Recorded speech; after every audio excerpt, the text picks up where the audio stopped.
കോതമംഗലത്ത് കൃഷിയിടത്തിൽ ഇറങ്ങിയ കാട്ടാനകളെ തുരത്തുന്നതിനിടെ കർഷകൻ കുഴഞ്ഞു വീണ് മരിച്ചു. പിണവൂർക്കുടി സ്വദേശി പ്രകാശാണ് മരിച്ചത്. ഇന്നലെ രാവിലെ പുലർച്ചയ്ക്ക് 2:30 മണിയോടുകൂടി തന്റെ കൃഷിയിടത്തിൽ ഇറങ്ങിയ കാട്ടാനയെ തുരത്തുന്നതിനായി ഒച്ചയുണ്ടാക്കി ഓടിക്കുന്നതിന് ശ്രമിക്കുന്നതിനിടയിലാണ് പ്രകാശ് എന്ന് പറഞ്ഞ നമ്മുടെ പ്രിയപ്പെട്ട കർഷകനായിട്ടുള്ള പ്രകാശേട്ടൻ മരണപ്പെട്ടിട്ടുള്ളത്. ആനശല്യം വളരെ രൂക്ഷമാണ്.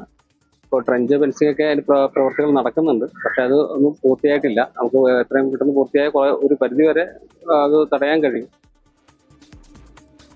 ശ്യാംകുമാർ വിവരങ്ങളുമായി ചേരുന്നു കൊച്ചിയിൽ നിന്ന്. Shyam, good morning. പറയൂ വിശദാംശങ്ങൾ. Good morning. കോതമംഗലം പിണവൂർക്കുടി അവിടെ കഴിഞ്ഞ കുറച്ച് നാളുകളായി തന്നെ ഈ കാട്ടാന ശല്യം രൂക്ഷമാണ്.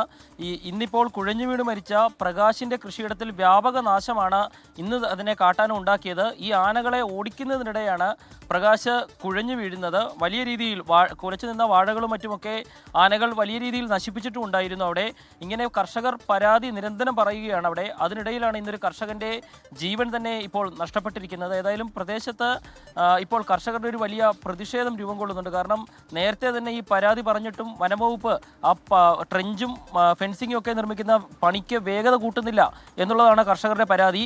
ഏതായാലും നിലവിൽ പ്രകാശിന്റെ മൃതദേഹം ഇപ്പോൾ ആശുപത്രിയിലേക്ക് മാറ്റിയിട്ടുണ്ട്. അടിയന്തര പരിഹാരം ഉണ്ടാകണമെന്നുള്ള ഒരു നിലപാടിലാണ് കർഷകർ ഇപ്പോൾ സംഘടിക്കുന്നത്. Thank you Shyamkumar.